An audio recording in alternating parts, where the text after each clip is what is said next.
connaissez le comics The Crow, vous connaissez le film The Crow avec Brandon Lee, le fils de Bruce Lee, malheureusement décédé sur le tournage. Le film d'Alex Proyas de 1994 avait fait l'événement, pour certains pour des raisons morbides, des gens qui voulaient aller voir le film, et d'autres pour le côté hyper cool et hyper stylisé à la fois du comics du personnage et de son héros. Il faut dire que Alex Proyas avait pris le comics originel de James O'Barr et l'avait sublimé. Il était parti d'un comics devenu culte et indépendant, et il en avait fait un film qui a été un franc succès.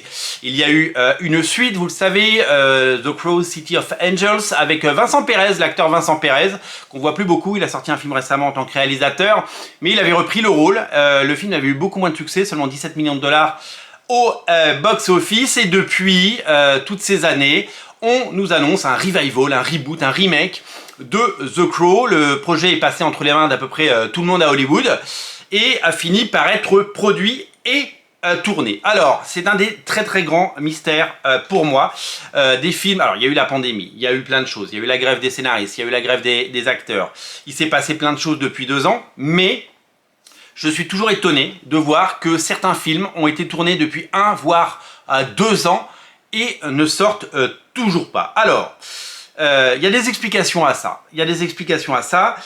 Puisque vous le savez peut-être, mais il y a plusieurs façons de faire des films. Vous pouvez essayer de faire un film de façon totalement indépendante, comme c'est souvent le cas pour les films qui sont présentés au festival de Sundance aux États-Unis.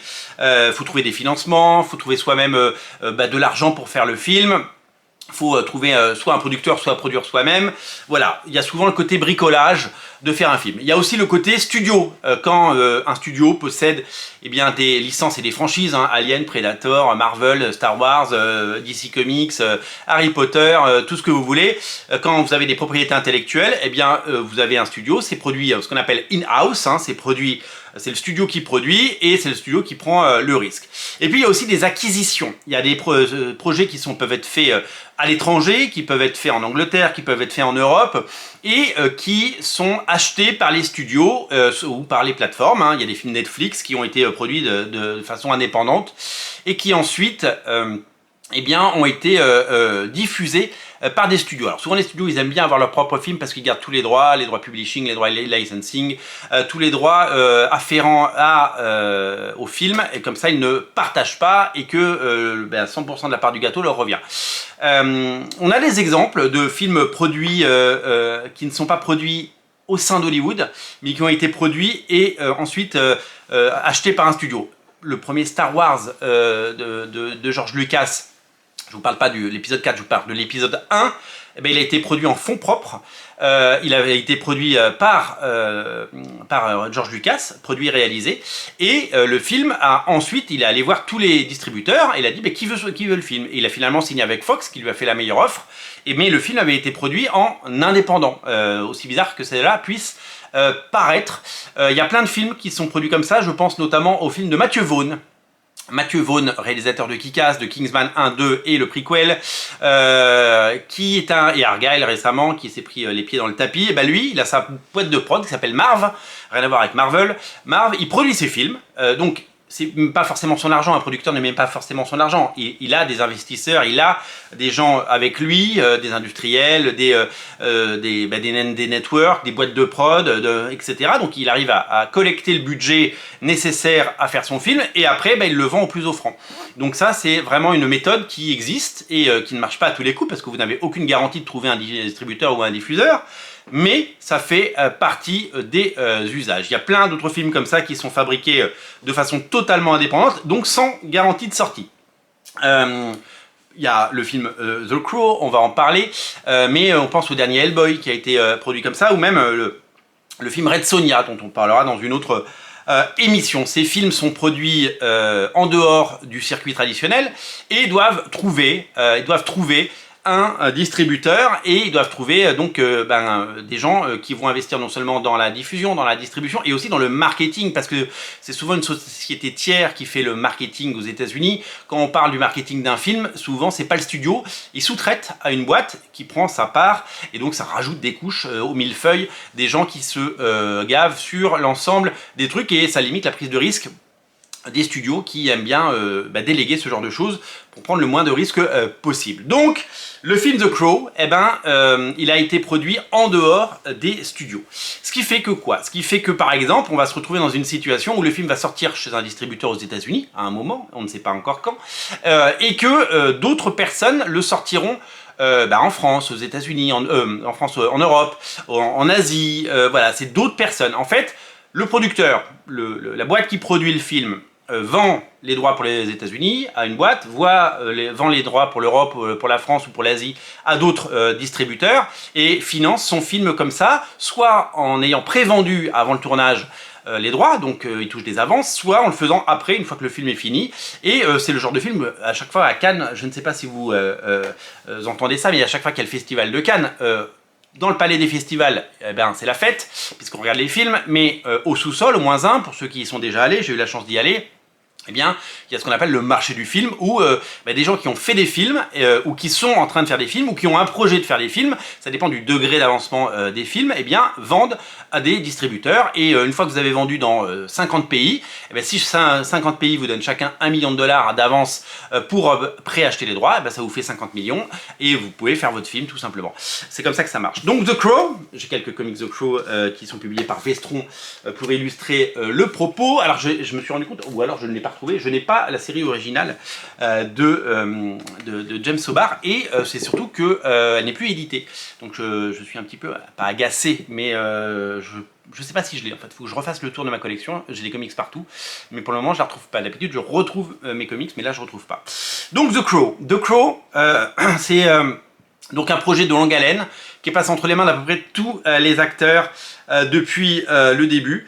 Dont on n'a pas de nouvelles. On va voir sur les sites spécialisés, Internet Movie Database, Box Office Mojo, qui souvent soit répertorient les succès, le box office, les castings et les dates de sortie. On voit que le film est plus ou moins annoncé en 2024, mais qu'il n'y a aucune certitude, la date n'est absolument pas figée. Ce qu'on sait, c'est que ce nouveau film, le tournage a été terminé en octobre 2022, il y a 1 an et demi. Alors, on le sait qu'il y a du temps entre la fin d'un tournage et la sortie, parce qu'il y a des effets spéciaux, parce qu'il faut faire les campagnes marketing, parce qu'il faut trouver la bonne date, et donc il y a souvent un temps d'attente, souvent les films sont prêts et ils attendent le bon moment pour sortir. Octobre 2022, on est en février 2024, on n'a pas de nouvelles, on en aura. Alors parce qu'en fait, souvent la communication d'un film s'enclenche au moment où il y a des certitudes, et la certitude c'est quoi? C'est la date de sortie. Donc du coup, on n'a pas de visuel, pas de bande-annonce, pas de promo art, il n'y a quasiment pas de photos qui ont filtré sur les internets, c'est très difficile de trouver des informations. Donc le jour où le studio et les studios et les gens qui distribuent décideront de communiquer sur les films, on aura en effet ces informations. Pour le moment, on n'a pas ces informations. On sait que le budget de The Crow est de 50 millions de dollars, ce qui est un budget assez correct pour un film produit en dehors d'Hollywood, en sachant qu'il n'y a pas les coûts de base d'Hollywood, parce qu'à Hollywood, dans les studios en tout cas, quand un film est tourné en studio, c'est très compliqué de faire un film en dessous de 50 millions de dollars, parce que tout coûte cher sur place. Quand un film est produit de façon indépendante, il est souvent produit et tourné à l'étranger, en Europe de l'Est, et donc ça coûte moins cher parce que tout coûte moins cher là-bas. Il a notamment été produit par Victor Adida de Metropolitan Film Export, donc en France, c'est en toute logique Metropolitan qui devrait le sortir et qui devrait distribuer le film, on l'espère, dans les pays européens. Alors, c'est pas impossible parce que le studio américain qui a récupéré les droits et Metropolitan en France, ils vont essayer de se caler s'ils arrivent à se parler, mais c'est pas impossible que le film sorte aux États-Unis à un moment et qu'en France on l'ait 3 mois avant ou 3 mois après. Sur ce genre de sortie indépendante, la date de sortie n'est jamais la même, et on le voit sur certains films où le box-office, le film est sorti aux États-Unis, il sort quelques semaines après en Europe, et puis on se dit on espère que les chiffres en Asie seront bons parce qu'il sort dans un mois en Asie. On l'a vu pour énormément de films. Le dernier Astérix est sorti en France et il est sorti 2 mois après en Allemagne. Vous voyez, quand un film sort de façon indépendante, il ne sort pas tout le temps au même moment. Il faut s'adapter au calendrier des pays où il sort et au timing du distributeur en local. On apprend que le tournage s'est déroulé entre Prague et Munich pour The Crow, et que c'est Lionsgate aux États-Unis, donc c'est pas un petit studio qui va distribuer le film. Donc on peut espérer que Lionsgate mette des moyens pour que le film sorte de la plus belle des façons. C'est la société FilmNation qui s'occupe de la distribution du film dans le reste du monde. Pour le moment, comme je vous l'ai dit, nous n'avons pas de master visuel, nous n'avons pas de bande-annonce et on n'a pas de date de sortie. Alors, c'est un film un peu dark, c'est un film un peu gothique, c'est un film avec un personnage qui revient des morts, et si vous connaissez tout le look des films et des bouquins The Crow, parce qu'il y a une série principale, mais depuis toutes ces années, il y a eu des différents bouquins autour de The Crow par des équipes, des auteurs de talent, Tim Seeley, des gens comme Charlie Adlard, Phil Lester, Christopher Golden, Jim Terry, il y a vraiment eu plein, Alex Maliv, il y a plein d'auteurs qui ont travaillé sur The Crow et qui ont fait des histoires bien différentes. Vous savez que c'est un peu dark.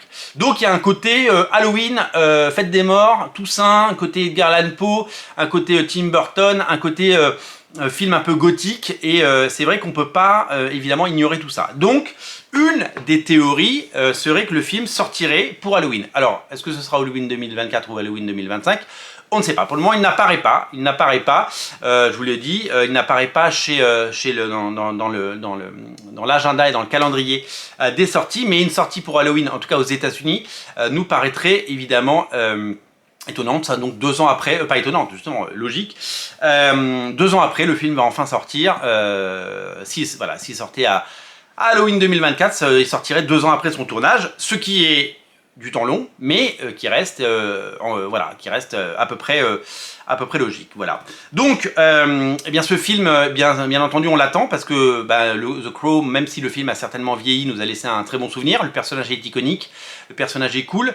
Ce que je veux également dire, c'est que ce que j'ai complètement oublié de vous dire, c'est que c'est Rupert Sanders qui a fait le film, c'est le réalisateur du Ghost in the Shell et de Blanche-Neige et le Chasseur, et c'est Bill Skarsgård, vous le savez, l'acteur vu dans ça, qui joue le rôle titre, acteur caméléon, vous le savez, capable de tout jouer, et qui fait partie de cette dynastie et de cette famille d'acteurs très connus, qui, bien entendu, qu'on retrouve très régulièrement. Voilà pour les dernières nouvelles.